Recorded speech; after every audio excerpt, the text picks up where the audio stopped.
All right. Okay. So now we move on to the second section, which is all about your research experience. So, yes, I was able to find that you conducted something related to a turbine jet engine project at Stanford Aerospace Design Lab. Could you perhaps elaborate more on it? Yeah, and before I elaborate that, I just want to kind of revisit the college portion of this interview because I understand that you guys are high schoolers and that you guys are applying to college. So I just want to impart some advice. So one of the big things when you're making your college applications, you want to make your applications very unique. What I found out for a lot of kids that came from competitive high schools, private high schools, or just very good public schools, a lot of them that didn't get in tended to have very stacked scores, very high SAT scores, very high GPAs, club involvement. But then if you look at anybody else that's coming out of their competition pool, aka their high school, a lot of them are doing the same thing with the same GPA, with the same SAT, with the same club. So I think it's really cool what you guys are doing right now, trying to kind of like make yourself more unique, showing the initiative that not only are you able to capitalize on the opportunity that your school gives you, but you're also able to initiate and start your own opportunities. So I think that's going to be really important for you guys when you submit your applications for college, and it should be something that you're trying to hone in on how to separate yourself and how to make yourself unique and different from your competition. And if you guys are applying for Stanford, what Stanford really looks at, there's the same. MIT creates the workers that work for Stanford. And that's saying that Stanford creates smart people, but even more so, we're very good with people. We're really good at leading, communicating, and we don't just possess the technical skills to be able to f- complete an engineering project, but we also possess the skills to lead said project. So, just some things for you guys to think about as you guys are applying, because I know it's already September. And then now to answer your question about my experience with the aerospace design lab. So this, I'm kind of like moving the time frame back when I was transitioning from neurobiology to aerospace at Stanford. When I started taking aerospace classes, like Introduction to Aerospace, Thermodynamics, Fluid Mechanics, the courseworks that kind of follow that major, I found out that we don't really have propulsion offerings, and the sense that we don't have propulsion research, like experimental hands-on research, and we don't have propulsion coursework. And the main reason why we don't have this at Stanford is because most of the professors had recently retired around 4 or 5 years ago. And this current state of the department is relatively new. So not only are we in its infancy as a department, but we also lack the professorship and the spec- special or like the specialization of the professors to kind of lead the research and the courses. So me wanting to really want to learn about engines, really want to learn about propulsion, I decided to save up some money and actually buy the parts myself. So I was actually building the jet engine in my dorm room, trying to teach myself self-study, like how to get it running, the required systems, and what you're talking about, the FATIC, the full authority digital engine control unit. That is like the wireless portion that controls the engine, and then had to design and create the fuel injection system for like all of the fill pooling for the main fill lines and the starter lines. And that was all what I was doing in my dorm room my last quarter of sophomore year. When I was finally ready to think about having a test fire, I emailed the head of the aero astro department, and he's a really hard guy to like get in touch with. But he responded to me immediately. He was like, "No, do not test fire tomorrow. Like, that's super dangerous," because I was planning to test fire in a random parking lot. And he was Oh, like, "Instead, meet with me in my office." So now oh. this is kind of like towards the end of spring quarter and before summer started. And he was like, "You know what? A lot of the professors have retired, but we still have their labs, but they're just vacant. We're willing to offer you the lab to work in and test your jet engine and do whatever." So then that's how I started my partnership with the ADL, the Aerospace Design Lab. The Okay. ADL itself is ran by the head of the Aero Astro department, but their main specialization is in computational fluid dynamics and simulations of that sort. So they're a pure dry lab. The lab that I actually worked in and did my engine testing in is called the Stanford Propulsion and Space Exploration Lab. And that's the vacant lab that I'm currently overseeing as like a honorary lab manager and an official lab safety coordinator.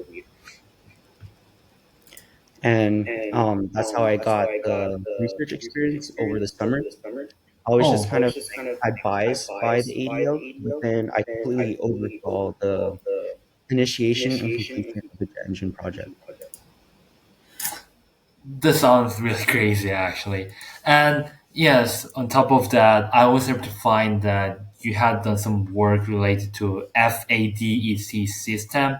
Can you perhaps explain more about this in a simplified term, and how do you see this system evolving in future applications? Yeah, so the FATIC, or we could call it ground control unit, or just control unit for the jet engine itself, is not a like new or unique system.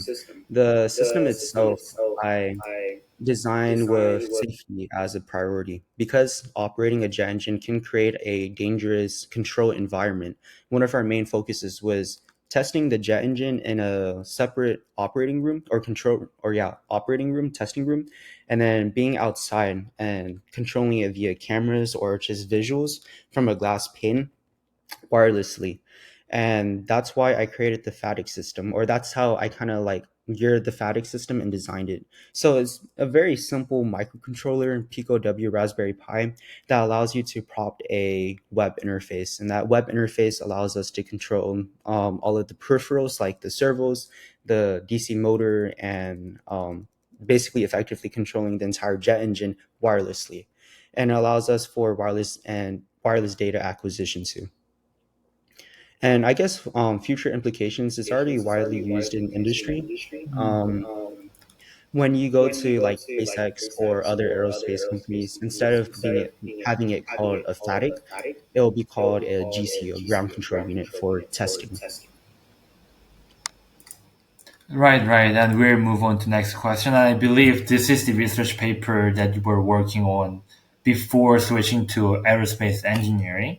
So you had conducted a research on gene and protein experimentation at Stanford Snyder Lab. So how did this research contribute to drug development? And was there any surprising findings that you can share with us during this process? Yeah, I mean, in all honesty, the research is still ongoing, and they've changed a lot of things Oh. since I've last worked on it. And to be honest, because I was still in the beginning of my undergraduate career, or just like in college itself, I don't know if I lacked a lot of the knowledge to be able to like gain a full grasp of it. But the research itself was very cool. They were basically able to really hone in on the metastasis pathway for thyroid cancers and how it was propagating. And there was a anomaly of, I think, dipeptides of like showcasing a high volume amount of dipeptides, and then that correlating with a lot of thyroid cancer propagation. So they're researching that and finding ways to effectively counteract that with various drug dosages. So I don't know if you guys know this, but at least for like cancer cures or cancer medicine, honing on the dosages are very important because if we're able to minimize how much medicine we can give a patient and still effectively treat the cancer, we're saving other cells in the body too. All right, interesting. And to conclude this section of the interview, do you have any like future research papers that you have in your mind that you wish to pursue later in Yeah, your life? so right now, what I'm working on, because we recently just finished building the first RC turbine jet engine at Stanford, and after we get that up and running, we're going to start rolling out a new engine program. And this engine program, we're going to see us designing everything by ourselves. So designing like the compressors, the combustion chambers, the turbines, the casing, designing everything ourselves in-house, manufacturing everything and testing it at Stanford. Some research papers that I do want to pursue is possibly finding ways to make more efficient jet engines at a smaller scale, because right now we're reaching a lot of our like peak performances for various jet engine designs. Like we're getting very efficient, around 40 to almost 50% now. And then rockets are a soft problem, and now we're just finding ways to optimize the various subsystems and maybe to simplify. Like for SpaceX, they recently just unveiled their Raptor version 3 engine. And compared to their V1, they took out a lot of um, non-mission critical parts and completely simplified and streamlined their design. And it was done through manufacturing processes and just finding simpler ways to execute a problem. So I think that's what I really want to do with jet engines too. Interesting. Kartik, do you have any other questions? No.